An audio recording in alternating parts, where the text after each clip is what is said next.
je me présente, M. Idrissa Mack Diakhaté, je suis le directeur général de la société Physalis. Physalis est une société commerciale qui est spécialisée dans l'immobilier. Alors on est spécialisé dans l'immobilier, donc tout ce qui est métier de l'immobilier, mais particulièrement dans la promotion et la commercialisation de projets immobiliers.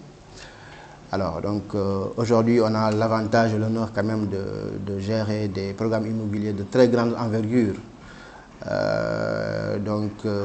qui aujourd'hui sont en train véritablement de faire leur petit bonhomme de chemin. Et je pense que peut-être c'est même par rapport à ce qui a été fait jusqu'à présent qui fait qu'aujourd'hui vous êtes là. Parce que peut-être vous avez vu qu'il y a du concret qui commence à émerger, il y a un rapport de confiance qui commence à se mettre en place entre nous et nos clients, dont principalement les Sénégalais de la diaspora. C'est pour ça que vous, Diaspora en ligne, qui est un vecteur extrêmement important donc, dans tout ce que fait actuellement la diaspora, c'est pour ça que vous avez saisi cette occasion, effectivement, pour venir nous voir et qu'on puisse discuter. Maintenant, c'est une discussion, c'est des échanges. Donc nous, on est là pour expliquer, pour proposer, mais également pour convaincre. Parce qu'on sait qu'on a de très bons projets, on a de très bons produits. Et quand on sait qu'on a de bons produits, donc je pense que fondamentalement, on doit être dans une dynamique de conviction. C'est ça qui détermine, je pense, aujourd'hui, donc le choix qu'un Sénégalais ou un autre peut faire pour choisir aujourd'hui notre programme immobilier. Alors, qu'est-ce qui fait un peu cette marque de fabrique de Physalis? Qu'est-ce qui fait un peu la différence qu'on a par rapport aux autres? C'est justement parce qu'on a su apprendre des erreurs des autres promoteurs qui étaient là avant. C'est pour ça aujourd'hui que tout notre concept, tout le projet a été fait sur la base effectivement de la connaissance et de l'expérience qu'on a eu à voir donc, par rapport aux autres promoteurs qui se sont, pour la plupart, qui se sont cassés les dents pour plusieurs raisons. Donc nous, on a fait une analyse globale donc des causes effectivement de ce qui a fait aujourd'hui que tel ou tel promoteur n'a pas réussi. Peut-être que ce promoteur avait beaucoup d'ambition et beaucoup de volonté. Mais vous savez, l'immobilier, c'est un tout. Hein. Donc c'est un tout, c'est carrément un système, c'est une expérience, mais c'est également une connaissance, une expertise. Et quand on vend de l'immobilier, je pense qu'un bien immobilier, c'est la chose la plus importante pour une personne. Donc, parce qu'aujourd'hui, quand on a une maison, c'est comme si on avait atteint un peu le paroxysme en termes d'accomplissement de l'être humain. Je pense que si on prend la pyramide de Maslow, le besoin d'accomplissement est extrêmement élevé. Donc c'est quelque chose d'extrêmement important pour une personne.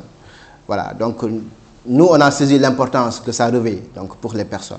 La seconde chose qu'on a appris par rapport aux autres promoteurs immobiliers ou bien par rapport aux erreurs des autres promoteurs immobiliers, c'est qu'on peut vouloir proposer une maison, mais si on ne met pas de cadre, si on ne met pas de facilité pour permettre aux Sénégalais de pouvoir avoir cette maison sans pour autant, sans coup férir, c'est-à-dire en leur proposant des modalités et des accessibilités qui leur permettent de s'inscrire dans le programme et de payer donc, au fur et à mesure, donc, effectivement, jusqu'à ce qu'ils obtiennent leur maison, ça également, ça fait partie de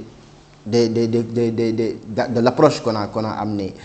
La troisième approche, c'est qu'aujourd'hui, ce que beaucoup ignorent au niveau des promoteurs immobiliers, c'est que les Sénégalais de la diaspora, par exemple, on prend l'exemple des Sénégalais de la diaspora, ils ont 3 millions, 4 millions. Ils perçoivent en moyenne chacun presque peut-être, disons, entre 1200 et 1500 euros, ça fait 1 million de francs CFA au Sénégal. Quelqu'un qui gagne 1 million de francs CFA au Sénégal, il a peut-être une capacité de pouvoir peut-être verser 300, 400 000 francs pour une maison par mois. Donc cette personne, peut-être aujourd'hui, doit pouvoir être financée par une banque pour lui permettre effectivement à chaque mois de pouvoir payer des quotités mensuelles pour pouvoir acquérir cette maison. Mais tenez-vous bien compte, maître, ces Sénégalais de la diaspora, ils sont pour la plupart exclus du système bancaire. Parce que tout simplement, ils n'ont pas de garantie à proposer aux banques. Parce qu'une banque, pour qu'il puisse vous donner du crédit, il faut que vous lui apportiez une garantie. Et la première banque que la banque demande, la première garantie que la banque demande, c'est le salaire, c'est-à-dire un bulletin de salaire, un contrat de travail. Ces Sénégalais qui sont au niveau de la diaspora, c'est des Sénégalais pour la plupart qui travaillent au noir, qui n'ont pas forcément de contrat de travail, qui n'ont pas forcément de bulletin de salaire. Et pourtant, ils ont la capacité de pouvoir payer. Mais quand ils vont au niveau des banques, les banques ne leur prennent pas parce qu'ils sont exclus du système. Ces Sénégalais-là, nous, on leur parle. On leur dit aujourd'hui, venez dans notre programme immobilier. On a des possibilités de vous faire des crédits, peut-être sur une durée relativement moyenne, sans intérêt. Sans intérêt. Et vous pouvez payer chaque mois jusqu'à ce que maintenant vous pouvez avoir donc une maison. Et ça c'est ce qu'on appelle le crédit direct dans notre projet. Aujourd'hui, nous on a initié ce qu'on appelle le crédit direct qui permet à ces Sénégalais exclus du système bancaire de faire des mensualités sur une durée de 5 ans, 4 ans, 5 ans, jusqu'à ce que la maison soit totalement payée. Ça également, c'est un autre avantage que nous, on a proposé au Sénégal de la diaspora. La dernière avantage, et non des moindres, qui est extrêmement important, c'est le système de location-vente. Vous savez, la location-vente, voilà, c'était du temps de la SICAP, de la grandeur de la SICAP et de la SNHLM. Donc, beaucoup de projets de la SICAP et de la SNHLM ont été mis en place grâce à la location-vente. Mais après, ça a totalement disparu, hein, pour plusieurs raisons. Hein. Donc, nous, on a fait renaître la location-vente. Donc, différemment, certes, on a commencé au moins par quelque chose, parce qu'aujourd'hui, on a une possibilité pour une de nos villas qui est la F5, la personne peut la payer sur 10 ans, dès qu'elle paye une moitié du prix, donc le reste, il peut payer ça en location-vente. Ça également, c'est une nouvelle approche qu'on a amenée, donc, et toujours dans le souci de comprendre donc la préoccupation des Sénégalais de la diaspora qui sont intéressés par les logements, mais également comme connaissance des erreurs du passé par rapport aux différents promoteurs. Et c'est ça qui fait un peu la différence par rapport aux autres.